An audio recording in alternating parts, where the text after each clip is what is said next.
magiging sad siya. Ayan na po. Kaya Isa naiyak pa siya, nga. naiyak kapag hindi pantay yung ice cream. Oh, sige, sige. Oh, ano gagawin ni Mami? Ayos. Okay na yan. Tama lang yan. Yung ayos. Eh, ayos. Oh, baka mahulog eh. Mama, ayos. Ayos. Yan, oh. Oh! Oh, ba't nagagalit? Oh, ba't nagagalit? Oh, tama na. Binibidyo ka ni Daddy. Oh. Kaalis siya sa toys niya, hindi niya mapantay. Tapos huwag na naglag na Tapos kaalis. nga guys, ba't kami iyak? Ba't kami iyak? Yung asin. Yung ice cream, anong ginawa ng ice cream? But asin. Ba't yung ice cream? Kasi, Ayos. nahulog yung ice cream. Oh, kaya umiiyak si Zoe? Happy Toby. Happy na si Zoe. Bilis naman. Oh, ano? Ano gagawin? Oh, iiyak ulit?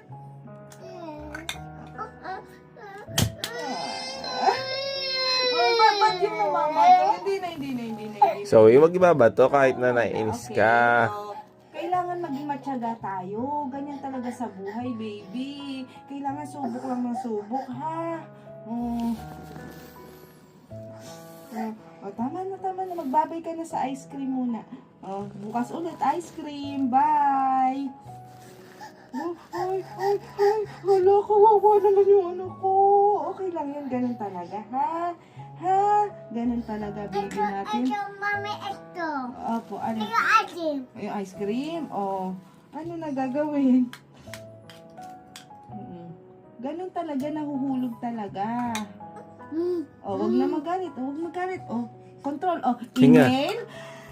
Exhale. Paano? Ulit. Pag nahulog, inhale, exhale tayo, ha? Pag nahulog. Para hindi magagalit si Zoe, ha? Okay.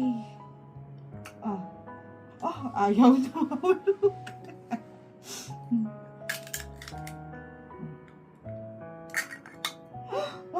Inhale. Hinga. Di ba? Nung naging Mama, hindi pa siya okay- nag-ano, naka-inhale pa rin. Exhale.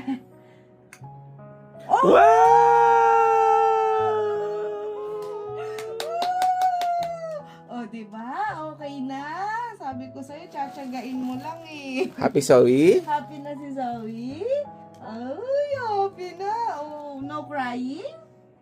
Kapag ka nagkakamali, okay lang yun, ha? Yes. Pero Yes, dapat hindi yes. hinahagis, ha? Hindi umiinit ang ulo.